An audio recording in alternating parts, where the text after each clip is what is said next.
Hello everyone, my name is Miller and welcome back to another season video, this time for season 108. In today's video I will be covering the season price card for this season, the prestige car, the events, and some of the latest news from the community concerning nerfs which happened in a 2.14.1 update to the fastest tier 4 and tier 5 car, the free F5 Fiasco, and the issues some players are facing with the showdowns, with Natural Motion's response hinting towards the new update coming anytime soon. So sit tight and let's get into it.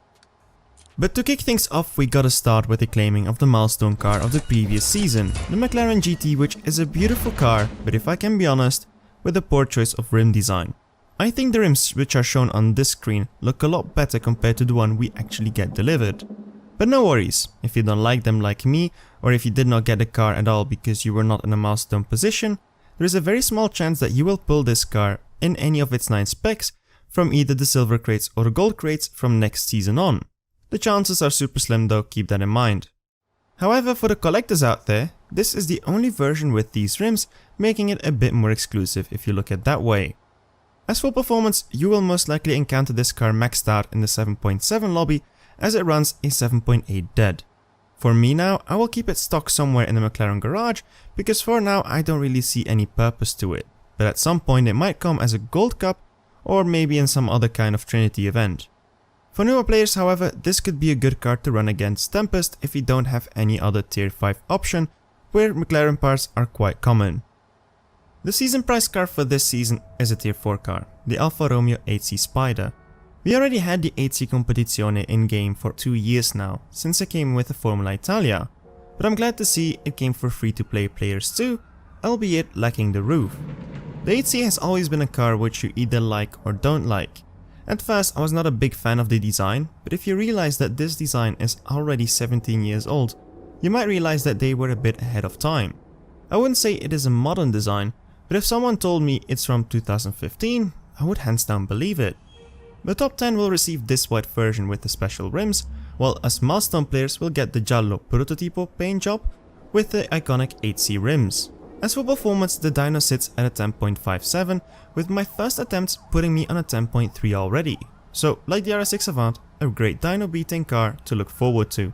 The Prestige car is also a tier 4 car and is a tad slower, and with that I mean on almost 2 full seconds. I'm talking about the Chevrolet Camaro Z28, my first ever Prestige car that I won all the way back in season 10, which was at the end of 2016. But since then it also made a second appearance as a Prestige car on season 28, but never came back since, which means that to many players they might not have it. Although it is one of the more common 5-star cars which you don't want to get the moment you try to pull for a car on a drop rate. I can relate to it, trust me. But to me this car means a lot. On my first season of the game it was one of my first 5 pulls and I got it, allowing me to compete in the Prestige Cup and getting recruited to back then a top 40 crew. But that is all history now. The drop rate for this car should start tomorrow, but could be delayed again if we follow the trend of the past 2 seasons. If it doesn't start yet, no panic, it will come at some point, and when it does you can collect up to 5 specs. Good luck everyone. For the Prestige Cup itself, which should start on a regular day, I don't think the ASC Camaro Z28 will also be eligible to participate. Onto the events then, and for this season it's pretty much the next stop in the American road trip. I will try to make a video on the Detroit Motor City event and the Chicago Showdown tomorrow, but in the big lines it seems to be an okay event with an okay showdown. Nothing blasphemous happening or anything ridiculous, which to me is all good, and I'm quite happy about it too. But the thing which I'm most happy with is seeing both the Copo Camaro and the Cobra Jet being for sale for gold coins. I'm not sure if this was intended, so if you can, try to snatch one ASAP, and most likely the Cobra Jet, because aside of the red Venom F5, this is the fastest gold star car in game, and with Ford Fusion parts being easy to collect, one of the easiest cars to upgrade too. And is the fastest car for the showdown and the lock-in for the main event, so it's all but plus sides. Another lock-in for the event is a Model A Twisted Mistress, which can be won by reaching 1200 trophies in the Chicago Showdown like expected. But it's not because you can't get it today that you should immediately buy it for real cash. Wait it out, the difficulty will drop and I expect thousands or 10,000s of people to get their hands on it by the end of the week, so chill out. The only remark I have is something which might not make me so popular, but I find that the leaderboard prize, which will be given to the top 15,000, is a bit too many people, as I could just hop in the final day and make my way easily to the top 15,000. There is no challenge, which the top 1000 from the past definitely had. But it's a way to combat modders in another way because it will have less of an impact. If it was up to me, I would have increased the number too, but perhaps to only the top 5000 to make sure there is still a challenge, because it will go down to the final day, which won't happen with the top 15,000. But anyways, it is what it is, just take advantage of it if you can.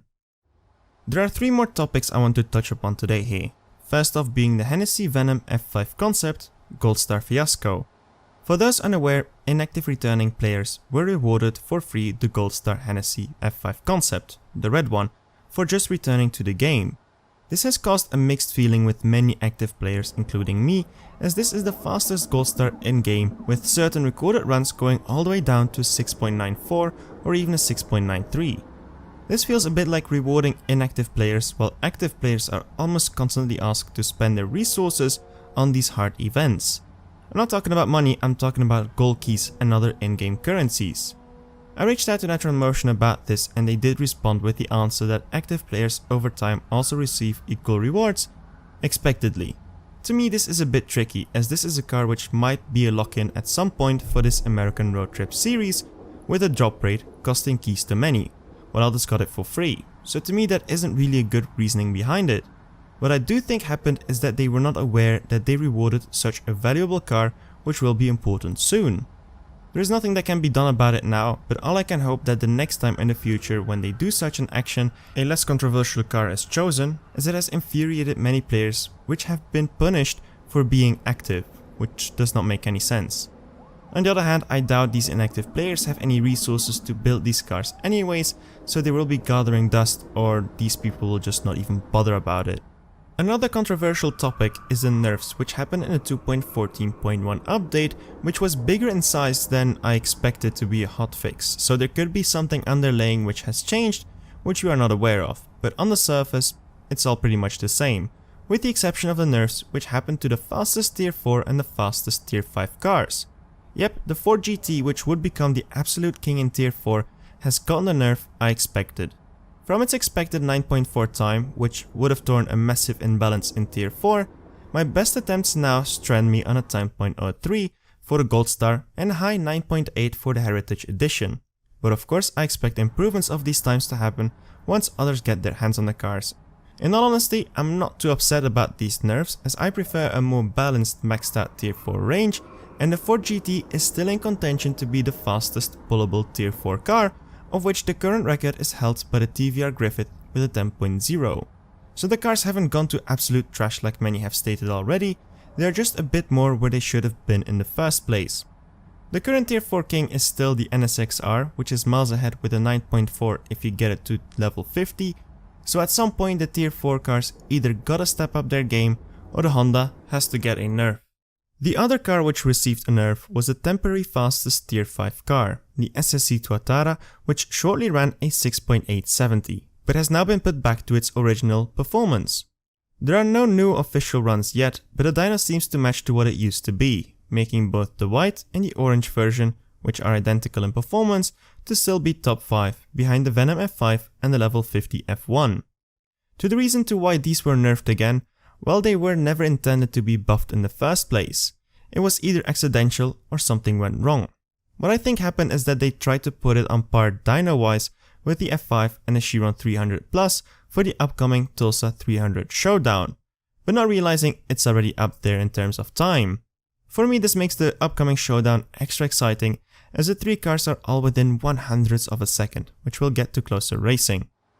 The final topic is related to the issues some Android players have been experiencing with the visual glitches on the showdown. On an official Helpshift statement, they touched upon the issue referring to a solution coming in 2.15, which should come out, according to them, very soon. Hopefully they don't take the same definition of coming soon as the one they use for Tempest. Joking aside, during this season I already expect the first few people to roll over to 2.15, as 2.14 only brought one new season car, which will be the one for the next season. And with that, all has been said that had to be said. You guys should be up to date now with the latest news. Tomorrow the rundown of the Detroit Motor City event and its lock-ins, and also what will be coming up next, so be sure to be around. If you enjoyed the video, you know what you gotta do. Give me a thumbs up, subscribe for more. Thank you all for watching. My name is Melle. See you around and keep racing.